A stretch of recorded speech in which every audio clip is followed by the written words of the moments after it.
Catherine Nicholson, who is just outside Westminster Abbey. Catherine, I don't know if you can see this from where you are, but we've been seeing pictures of some of the many high-profile guests who have walked in. We saw Joe Biden. We've seen the Dean of Westminster, David Hoyle, coming in with the Archbishop of Canterbury, Justin Welby, who'll be delivering the sermon.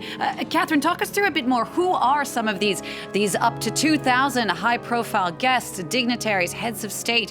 Who was invited and who wasn't invited?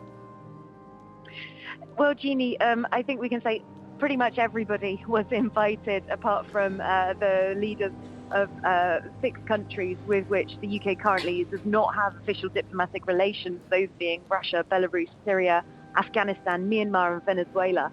Other than that, the presidents, prime ministers, heads of state and government, and indeed monarchs of some of those countries where they do still have monarchies, invited, and a great many of them are attending today. So as you've just been seeing, the US President and First Lady Joe and Jill Biden, among the most recent to arrive there, French President Emmanuel Macron. We've also got the presidents of 2 of the leading European institutions, Charles Michel and Ursula von der Leyen, just to give you an idea of the extent of how far these invitations went. And of course, dignitaries as well from all around the world. And some of the more significant ones, perhaps in terms of the protocol, are the heads of government from the countries of the Commonwealth, where the British monarch is still the head of state. So those include, as we know, Australia, Canada, New Zealand, and then smaller countries as well, Belize, St Kitts and Nevis, the Solomon Islands. Those leaders will actually play a particular role in today's event. They will be involved for a little bit longer than some of the other foreign dignitaries. They will be taken to take part in the committal service in Windsor, which will follow the state funeral, as a sign of that special status that those Commonwealth countries have, where the now King Charles III is their head of state.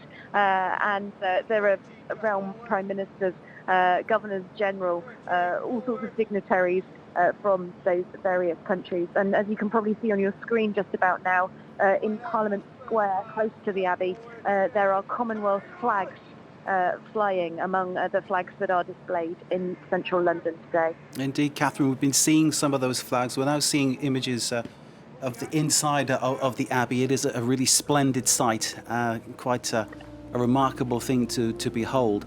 Catherine, could I ask you about the foreign dignitaries, the great and the good coming from abroad? There was talk about how they would be brought in. They wouldn't have their own cars. They'd be brought in by bus, to put it very, very bluntly. Did you see any evidence of that happening? It was something King Charles wanted to do to try to make the whole event more green, to reduce its carbon footprint. Did you see any evidence of that happening?